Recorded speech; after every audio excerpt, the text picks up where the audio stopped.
Howdy, it's Mr. Gibson, and this is part one of 3 lessons. Let me move this. 3 lessons having to do with web pages and floats, how to float content, as well as how to create a navigation bar.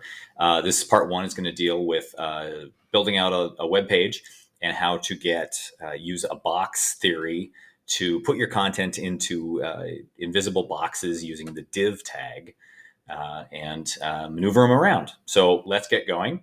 Div tags are just simply boxes that you put content into. Then we'll show you how that's all done.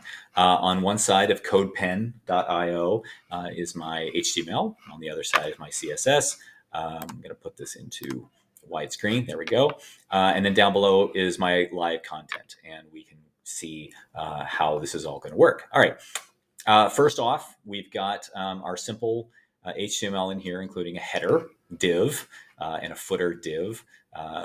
Div is just a tag that means container or box. Header, footer, nav are all types of divs that HTML5 recognizes as their own individual divs. And so we're going to go ahead and put some content in here and see what kind of trouble we can get into. All right. So first things first is I'm going to put two large divs down here for text and content. And I'm going to go ahead and start just with the div tag. Sorry about the bell. I'm going to call this one main area, and I'm going to give it a class. I'm going to use the class identifier just so we can control it a little bit later on. And then something that I've encouraged you to do in class is just kind of copy and paste these, so you don't have to just endlessly type all this stuff again. And then go ahead and give yourself enough room to see your code and see what you're going to do. I'm going to push this down a little bit here. And then just remember to save early, save often, so you don't lose your work. And so here we go. So I've got 2 divs. I'm going to change this one to be called, I'm going to call that sidebar. Okay. And then we're going to go ahead and put a p tag in here. This is the main, sorry, not main idea, main area. This is the main area. And then in your assignment, there's a whole bunch of Latin filler called lorem ipsum that I included on a notepad document that you can use just to give yourself some structure. Okay, and as you can see below, put it right in there. Okay, I'm going to do the same thing though. I'm going to make sure I get a end the p tag. You always got to have a start and an end tag, right? Okay, there we go. I'm just going to copy that, go down to my sidebar, and paste it in there. And then instead of main area, I'm just going to say sidebar. Okay, there we go. So now, if I take a look down below, this is my website. I started out with an H1 and a P tag in here in the header. I have the footer down here. Now I have 2 more divs, 2 more places where I can put text, the main area and the sidebar. Okay, simple enough. All right, we're going to use CSS to mess around with this stuff so we can give it color and font and positioning. And we're going to explain all this as we keep going. All right. So the very first thing I want to do is I want to be able to center all of these. But if I don't put these things into another container, I'm going to have to put a lot more CSS over here. And I don't want to do that. So I'm going to put all of this into a large box. And I'm talking about everything, the header, the 2 divs I just put in here, and the footer. I'm going to create another div and put all of that inside of it, so I can manage it from a 30,000 foot view. So I'm going to say div class equals. I'm going to call that container. Okay. And then at the end, of course, after everything else is done, because I want to pack it all in, I'm going to put my closing div tag for the container right there. Simple. Okay. So now all of this content is included in one big box that I can do. And so I want to show you how I'm going to do that. And we're going to put a maximum width on this because, this is just way too long for people to read. And then we're also going to center it. All right, so over in your CSS, you know this by now. With a class, I have to use a period, right? And then my class name is container. So I'm going to type in container. And then I'm going to put modifiers in here for the container. So curly brackets, enter. And you don't have to enter, but it helps me, and it should help you see what's going on. And some of the selectors I'm going to do max width, colon, 960 pixels. And remember, our syntax always has to be the selector, a colon, space, your definition, and then a semicolon for every one. If you don't do that, it won't work. Okay, so just get in the practice of doing that. I'm also going to give it a margin of auto, because we want to center this, right? So we're going to do auto, margin right, auto. And what this does, it tells the browser, no matter how wide my browser window is, I want you to have this at 960 pixels.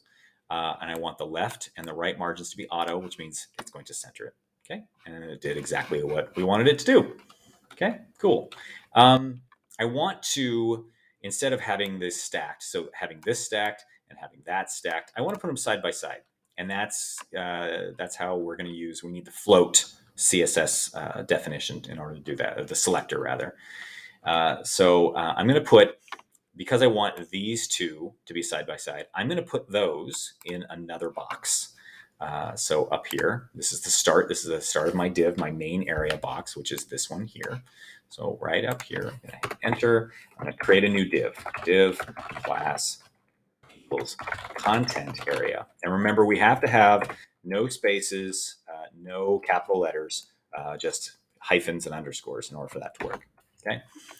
So there we have that. And so we want to go all the way down to the other sidebar and put this closing div in here. And so now those two divs are wrapped up in a larger div called content area. Okay, so let's go ahead and make this so we can see kind of where the boundaries are of this div. So over in my CSS, I'm going to give it a period because we want to deal with a class, content area, which is our div we just built. Okay, curly bracket, border, top, 3 pixel, solid, oops, sorry, I missed the colon, 3 pixels. Okay, that tells us how thick it is, solid, what type of, it's not dashed, it's just one straight line, and then black. All right, and there's, you can see right there, it made our border. Okay, I want to put one at the bottom as well. So border, bottom, 8 pixel, solid, black. Bingo. Okay, I have one down there. Cool. Now, if I would have just put border, I would have put this all here. Well, we can do it. I'll show you how. We'll just put border in here and see what happens. It's followed back, and it puts it into a box. Okay, but we just want the 2 lines just for emphasis. So there we go. Okay, very cool. All right, let's float these things. So our main area, I want to go ahead and call it out. So main area, that's this text box right here. Okay, that's our div there. Main area, curly bracket. And I want to put, I got to give each of them a width to tell the browser how big to make each one of them. And instead of using pixels, which is troublesome when you have different browser windows or different devices you're looking at it on, I'm going to use percentages. So no matter how big this is going to be, we're going to tell the browser, I want my main area div to be 66%. Okay. And this is important, float left. There we go. Okay, so you see what happened was, I'm telling the browser, okay, the main area, I want to be 66% of our 960 pixel wide block, but I also want to float it left. So everything that's on this side of it is going to flow around it. And as you can see, we need to do something with this so this sidebar doesn't go underneath here. So just again, I'm going to call out the sidebar, curly bracket, width 34%, semicolon. Okay. Float. Now, before I do this, you're going to see, look, it's stacking again because we haven't told it to do anything. And because this is floated, it's kicking everything else down below it. So float, we're going to also do left. There we go. Okay, everything is floated and copacetic and all working well. So we now have side-by-side div boxes. All right, this clearly looks larger, but it's about half as wide as this one. It has the exact same amount of text. It's just this is has a longer line and it has a shorter line. But so there we are, right there. All right. There's a couple things to fix this. We want to go ahead and what happened is when we floated both of these, it's also messing around with that border that we had that you can kind of see right there. It kicked it out underneath and it's putting it up here. What you need to do is you need to do something called clear the float. So we told the browser our content area here. We want the things inside of it to be float left and float left here. They're all floated. But this doesn't really know what's going on in terms of anything else having to do anything else other than what it's containing, which is the main area in the sidebar. Okay, so this div here has two divs inside of it, but it's not aware of anything else. And unfortunately, these borders are getting clicked out. So we need to clear that float. One way to do it, and it's kind of dirty code, but you can do it, is put in another div and use that empty div to clear the float. I'm not going to show you that because it's not necessary. But what I am going to do is I'm going to go ahead and I've included as part of the assignment. It's a text file that has it has some CSS in it called it's basically just industry standard to clear your float. So you can look that up, copy and paste it, and I just pasted it in here. And I'm going to call the class group. And what we're going to do in here is we're going to go up to content area here, and we harp on not putting spaces in here, because here's why you want to put a space in here, is if you want to call out two different classes. So this content area div, I'm going to give two class designations. One is going to be content area, which I'm modifying here in CSS. And the next one over in the HTML, you can see I'm going to type in group. And that's a second identifier that I'm going to give this div. And so right down here, this group class, that's highlighting, that's modifying this div here. I'm using CSS to modify that class name with this text here. You don't need to know exactly what's going on here. Just copy and paste it in and have it available in the future in case you want to clear floats. And as you can see, it cleared it out, and now I have my border back. All right, pretty nifty. Okay, that's the end of part one. We now have this website. Very cool. You have added borders. You've added you've centered the website. You've also floated and given a maximum width to one block of text and put it side by side with another block of text.